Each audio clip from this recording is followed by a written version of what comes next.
Welcome back, I'm Jay Phobes and this is Jay Phobes Videos. For this video, we're going to be doing a movie review on Circle. Now, I came across this movie while looking for something to watch on Netflix.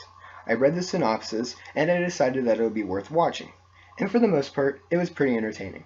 However, the plot line isn't executed very well. There are too many ideas that should have been explored more. And if they would have explored and gone more in depth with these plot lines, it probably could have made the movie a lot more interesting. So the basic plot involves 50 strangers waking up in a strange room. They're each standing in red circles. In the middle of the room is a mysterious black globe that begins to randomly kill them.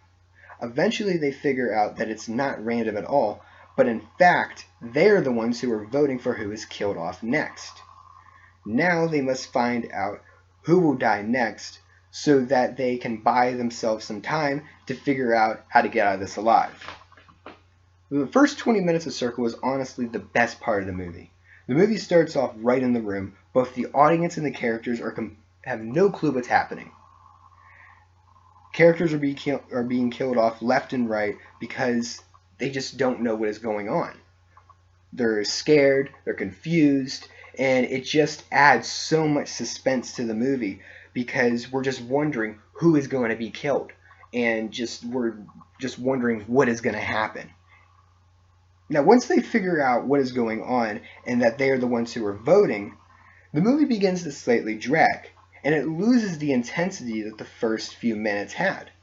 And I think one of the biggest reasons the movie lost some of that intensity is because it's extremely obvious to who is going to die next. The characters that are being killed are pretty much terrible characters. One of the characters, we find out, beats his girlfriend. Another hates gays. And another is racist. Now, there are characters who are killed off that don't have any traits like this at all. They're basically good people. Now, this mixes up the formula and shows that anybody can be killed off no matter what, even if they're a good person. Now, Circle does a great job of making you root for certain characters, while others you just want to see die. However, it was really hard to get attached to a character because we know that pretty much all of them are going to die at some point in the movie. And since none of them really had any exciting personality traits.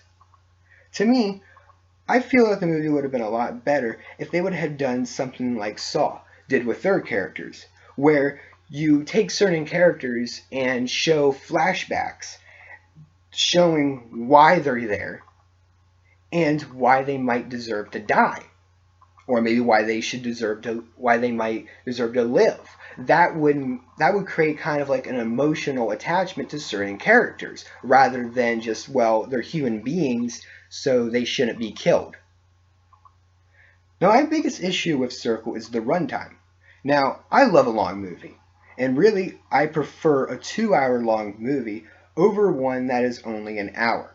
To me, you can just add more to the story and develop the characters in a 2-hour long film than you can do with a movie that's, let's say, only an hour and 30 minutes. Now, Circle, however, really would have benefited from a shorter runtime. This is because there just isn't a lot happening in this movie to justify from an hour and 45-minute long movie. It had some exciting moments, but it just isn't enough to keep you interested from beginning to end. Now, I don't want to spoil the ending, but I do want to add that this might be the laziest ending I have ever seen in a movie.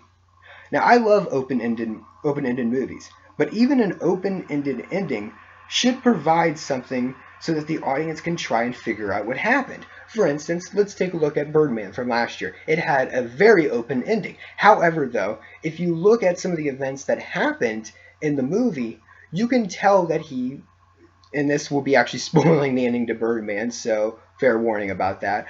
You can tell at the end that he is actually dead. And here is why.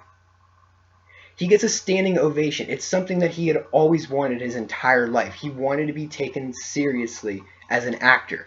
A serious actor, not just somebody who played as a superhero. So you can get from just that conclusion that he is actually dead. His dream was finally achieved.